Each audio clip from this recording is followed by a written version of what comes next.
शिराळा तालुक्यात बिबट्याचा हल्ला, 4 वर्षीय चिमुकल्याचा मृत्यू, ग्रामस्थांचा उद्रेक। शिराळा तालुक्यातील बिऊर गावात बिबट्याच्या हल्ल्यात 4 वर्षीय चिमुकल्याचा दुर्दैवी मृत्यू झाला। घरासमोर अंगणात खेळत असताना अचानक बिबट्याने मुलावर झडप घातली आणि त्याला ओढत सुमारे अर्धा ते पाऊण किलोमीटर अंतरावर नेलं। नागरिकांनी बिबट्याचा पाठलाग केल्याने बिबट्याने मुलाला सोडलं, मात्र त्या हल्ल्यात गंभीर जखमी झाल्याने मुलाचा मृत्यू झाला। या घटनेमुळे संपूर्ण गावावर शोककळा पसरली असून वातावरण अत्यंत तणावपूर्ण झालं आहे। आई वडिलांचा आक्रोश, नातेवाईकांचे अश्रू आणि गावकऱ्यातील असहाय्य वेदना पाहून सर्वांचे मन हेलावून गेलं आहे। बिबट्याच्या सततच्या हल्ल्यांमुळे संतप्त झालेल्या नागरिकांनी शिराळा येथील वन विभागाच्या कार्यालयावर दगडफेक व तोडफोड केली। शिराळा उपजिल्हा रुग्णालयासमोरही नागरिकांनी मोठा उद्रेक केला। वन विभागाच्या अधिकाऱ्यांच्या हलगर्जीपणामुळे ही घटना घडल्याचा आरोप करत दोषींवर कारवाई, संबंधित अधिकाऱ्यांचे निलंबन आणि तातडीने बिबट्याचा बंदोबस्त करण्याची मागणी करण्यात आली। तसेच वन विभागाचा वरिष्ठ अधिकारी येईपर्यंत मुलाचे शवविच्छेदन करू नये अशी भूमिका नागरिकांनी घेतली। अखेर स्थानिक लोकप्रतिनिधी आमदार सत्यजित देशमुख, उपविभागीय प्रांताधिकारी अर्जुन श्रीवास्तव आणि उपविभागीय पोलीस अधिकारी अरुण पाटील यांनी घटनास्थळी भेट देऊन बिबट्याला पकडण्यासाठी तातडीची उपाययोजना करण्याचं आश्वासन दिलं। तसेच वन विभागाच्या कार्यपद्धतीबाबत चौकशी करण्यात येईल असं सांगितल्याने नागरिक काहीसे शांत झाले।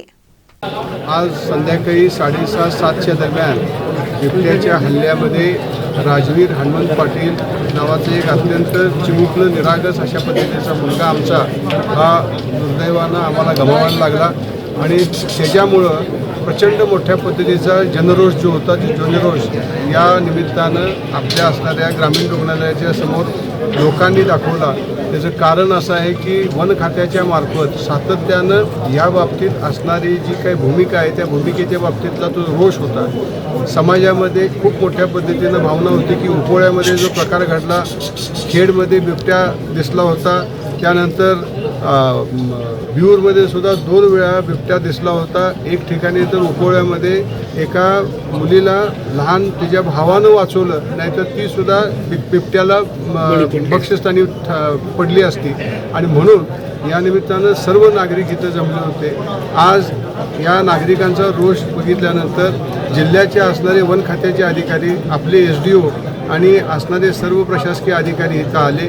आम्ही सगळ्यांनी या निमित्तानं त्यांच्यासमोर आपल्या लोकांची असणारी जी जनभावना आहे ती जनभावना त्यांच्यासमोर मांडली आणि ती मांडल्यानंतर असा सर्व निर्णय झालेला आहे की इथले जे असणारे RFO जे आहेत त्यांच्या संदर्भातली सस्पेन्शनचा अहवाल तात्काळ सरकारकडे पाठवायचा आणि त्याचबरोबर अहवाल मंजूर झाल्यानंतर त्यांच्या बदलीचा प्रस्तावसुद्धा मान्य करण्यासाठी सरकार पटलावरती पाठपुरावा करायचा। या संदर्भातला निर्णय आपण सोमवारी सरकारकडे अवगत करणार आहोत। तसेच आपल्या असणाऱ्या सर्व सहकार्यांनी इथं सहकार्य केल्यामुळं आता पंचनामा आणखीन त्याचबरोबर पोस्टमॉर्टमची प्रक्रिया आता सुरू होईल। ती झाल्यानंतर 5 ते 7 दिवसात, जसं आपण सर्जेराव खबालेच्या केसमध्ये 7 दिवसात आपण बिबट्याच्या हल्ल्यानंतर त्या कुटुंबाला 25 लाख रुपयाची धनराशी मिळवून दिली होती, त्याच पद्धतीनं 7 दिवसात आपण ती धनराशी हनुमंत पाटील व त्यांच्या कुटुंबियांना मिळवून देण्यामध्ये कुठेही कसूर सोडणार नाही, याची मी जाहीर ग्वाही देतो।